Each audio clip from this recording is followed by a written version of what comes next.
ভারতের বিশেষত পশ্চিমবঙ্গের মুসলমানদের জন্য আরও একটি ধাক্কা।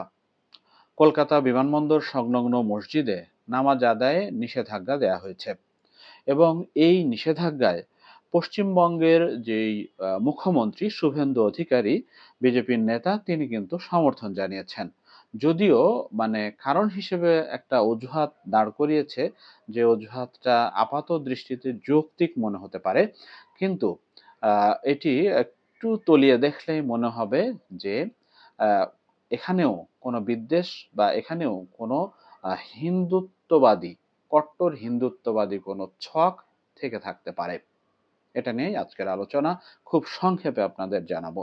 ভারতের পশ্চিমবঙ্গের বিমানবন্দর কলকাতা বিমানবন্দর সংলগ্ন ১৩৬ বছরের পুরনো একটি মসজিদে নামাজ আদায় বন্ধ করে দিয়েছে সেখানকার বিমানবন্দর কর্তৃপক্ষ। সরাসরি সরকারি উদ্যোগ বা প্রশাসনিক উদ্যোগ নয়, বিমানবন্দর কর্তৃপক্ষ ১৩৬ বছরের পুরনো একটি মসজিদের নামাজ আদায় বন্ধ করে দিয়েছে। তো এই গত শুক্রবারও এই মসজিদে কিন্তু নামাজ হয়েছে। এরপর থেকেই শনিবার থেকে নিরাপত্তার অজুহাতে মূলত এটি বন্ধ করে দেওয়া হয়েছে। তো এই মুসল্লিদের মসজিদে যাওয়ার প্রধান ফটক বন্ধ করে দেওয়া হয়। এই ফটক হলো বিমানবন্দরের, কলকাতা বিমানবন্দরের ৮ নম্বর গেট দিয়ে প্রবেশের পথ।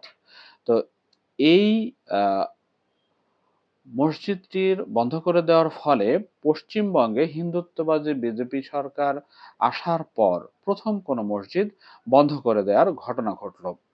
তো এটি বিজেপির যে মুখ্যমন্ত্রী শুভেন্দু অধিকারী, তো আপনারা জানেন যে তিনি মুসলিম বিদ্বেষী বক্তব্য বা ঘৃণাসূচক বক্তব্য, ঘৃণাসূচক অবস্থানের জন্য খুব বিখ্যাত বা খুব সমালোচিত। দুদিক থেকেও আপনি বিবেচনা করতে পারেন। তো তিনি এই উদ্যোগের সমর্থন জানিয়েছেন। তো এ বিষয়ে কোনো আগাম নোটিশ দেয়া হয়নি এমনটি বলেছে এই মসজিদ কর্তৃপক্ষ। এবং মসজিদ স্থানান্তর করতে মসজিদ কমিটির সাথে বিমানবন্দর কর্তৃপক্ষ দীর্ঘদিন ধরেই আলোচনা চালিয়ে আসছে। আর মসজিদের প্রশস্ত আরো একটা জায়গা দেয়া হবে এমন অজুহাত কিন্তু মানে এমন আশ্বাস কিন্তু বিমানবন্দর কর্তৃপক্ষ দিয়েছে। তো এই বিমানবন্দর কর্তৃপক্ষ এই মসজিদ বন্ধ করে দেওয়ার যে বিবৃতি, তো সেখানে তারা উল্লেখ করেছে যে আন্তর্জাতিক বিমান নিরাপত্তা বিধি অনুযায়ী এই বিমান ওঠানামা যে রানওয়ে, সেই অবকাঠামো থেকে ২৪০ মিটার আহ দূরে থাকা আবশ্যক। অর্থাৎ নিরাপত্তার জন্য ২৪০ মিটার এরিয়ার মধ্যে এ ধরনের কোনো স্থাপনা থাকা যাবে না। কিন্তু এই বাখরা এয়ারপোর্ট মসজিদ নামে যে মসজিদটি, এই মসজিদটি এই রানওয়ে থেকে ১৬৫ মিটার দূরে। অর্থাৎ ২৪০ মানে ৩৫ আর ৪০ ৭৫ মিটার আহ, দূরে, ৭৫ মিটারের মধ্যে আর কি। সে কারণে এটিকে স্থানান্তর করা প্রয়োজন, এই বিবৃতি দিয়েছে বিমানবন্দর কর্তৃপক্ষ। তো বিমানবন্দর কর্তৃপক্ষের বিবৃতিতে আরো বলা হয়েছে যে বিমানবন্দরের নিরাপত্তার জন্য যে অঞ্চল চিহ্নিত করা হয়েছে মসজিদটি তার ভেতরেই। এখানে সেন্ট্রাল ইন্ডাস্ট্রিয়াল সিকিউরিটি ফোর্স নামে একটি কেন্দ্রীয় নিরাপত্তা বাহিনীর তত্ত্বাবধানে এই বিমানবন্দরের এই নিরাপত্তা অঞ্চলটি থাকে। ভারতের সরকারি স্থাপনা নিরাপত্তার দায়িত্বে দীর্ঘদিন ধরেই এই ইয়েতে হচ্ছে সিআইএসএফ নামের এই ইয়েটি রয়েছে, বাহিনীটি রয়েছে। তারা এই স্থাপনা নিয়ে অতীতে আপত্তি জানিয়েছিল। তবে এখনো পশ্চিমবঙ্গে বড় মাপের কোনো মসজিদ বন্ধ হয়নি বা সেখানে নামাজ পড়তে বাধা দেওয়া হয়নি। এই প্রথমবারের মতো বাখরা এয়ারপোর্ট মসজিদের নামাজ বন্ধ করে দেওয়া হলো। কিন্তু বিতর্কের সূত্রটা কোথায়? তো বিতর্কের সূত্রটা হলো যে বিমানবন্দর কর্তৃপক্ষ আইনের বা নিয়মের বা নিরাপত্তার দোহাই দিচ্ছে, কিন্তু এই মসজিদটি স্থাপিত হয়েছে এই বিমানবন্দর স্থাপিত হওয়ারও বহু আগে। অর্থাৎ আহ, কলকাতা আন্তর্জাতিক বিমানবন্দর স্থাপিত হয়েছে ১৯২৪ সালে, আর মসজিদটা স্থাপিত হয়েছে ১৮৯০ সালে। অর্থাৎ ২৪ বছর এবং আরো ১০ বছর, ৩৪ বছর আগে এই মসজিদটি নির্মাণ করা হয়েছিল। তো এই অঞ্চলে তখন ছিল অবিভক্ত বাংলার হচ্ছে অংশ। অর্থাৎ তখন মানে ভারত পাকিস্তান ভাগ হওয়া দূরে থাক, অর্থাৎ ব্রিটিশদের যে উপমহাদেশ ভারত পাকিস্তান, সরি মানে বাংলাদেশ, ভারত পাকিস্তান তিন দেশ ভাগ হওয়া দূরে থাক, মানে তখন এই পুরোটা একটা দেশই ছিল। তো সেই সময়ে স্থাপিত মসজিদ এখন নিরাপত্তার অজুহাত দেখিয়ে এটিতে নামাজ পড়া বন্ধ করে দেওয়া হয়েছে। তো ওই সময় এই মসজিদটার নাম ছিল হচ্ছে গৌরীপুর জামে মসজিদ, বর্তমানে এটা বাখড়া এয়ারপোর্ট মসজিদ। তো এটি বাংলাদেশের মানে সীমান্ত লাগোয়া উত্তর ২৪ পরগনার বিস্তীর্ণ অঞ্চলের মানুষ এখানে নামাজ আদায় করতেন।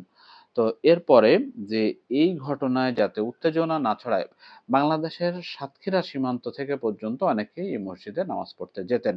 তো এমনটি কিন্তু ঐতিহাসিক সূত্রের বর্ণনায় পাওয়া যায়। অর্থাৎ আহ, এটি মানে আশেপাশের পুরো অঞ্চলের মুসল্লিদের জন্য যে কত বড় একটা মানে ধর্মীয় গুরুত্বপূর্ণ স্থাপনা ছিল, এটি সহজেই অনুমেয়।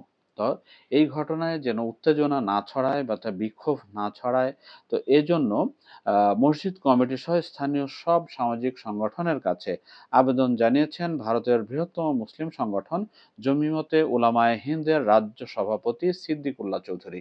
তো তিনি বলেছেন যে বিষয়টি অত্যন্ত দুঃখজনক এবং হতাশার। এ নিয়ে কেউ রাস্তায় নামবে না। আমরা বিজেপির সাথে ঝগড়া চাই না। ক্ষমতাসীন দল বিজেপির সাথে ঝগড়ার মানে কি, এটি আলাদা করে বোঝাবার কিছু নেই। তো এই বিজেপির সঙ্গে ঝগড়া চাই না, আমরা চাই বিমানবন্দর কর্তৃপক্ষ মসজিদে নামাজ পড়ার ব্যবস্থা করে দেবে এবং আলোচনার মাধ্যমে এই সমস্যার সমাধান করবে। জোর করে মসজিদের দরজা বন্ধ করে দেওয়া ঠিক হয়নি, এই মন্তব্য কিন্তু করেছেন এই আহ, ভারতের বৃহত্তম মুসলিম সংগঠন জমিয়তে উলামায়ে হিন্দের রাজ্য সভাপতি। তো বিষয়টি সম্পর্কে মুসলিম সংগঠন যারা অন্য যে সমস্ত মুসলিম সংগঠন আছে, যেমন দারুল উলুম দেওবন্দ, মুসলিম পার্সোনাল ল বোর্ড এবং জমিয়তে উলামায়ে হিন্দের সঙ্গে আলোচনায় বসার আবেদনও জানিয়েছেন পশ্চিমবঙ্গের সাবেক গ্রন্থাগার মন্ত্রী সিদ্দিকুল্লাহ চৌধুরী।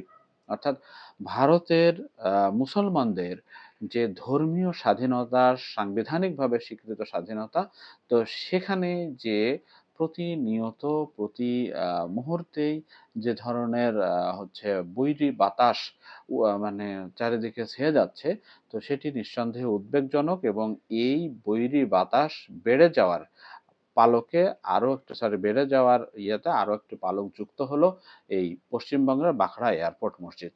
নিঃসন্দেহে এটি মুসলমানদের জন্য বেদনাদায়ক এবং হতাশার।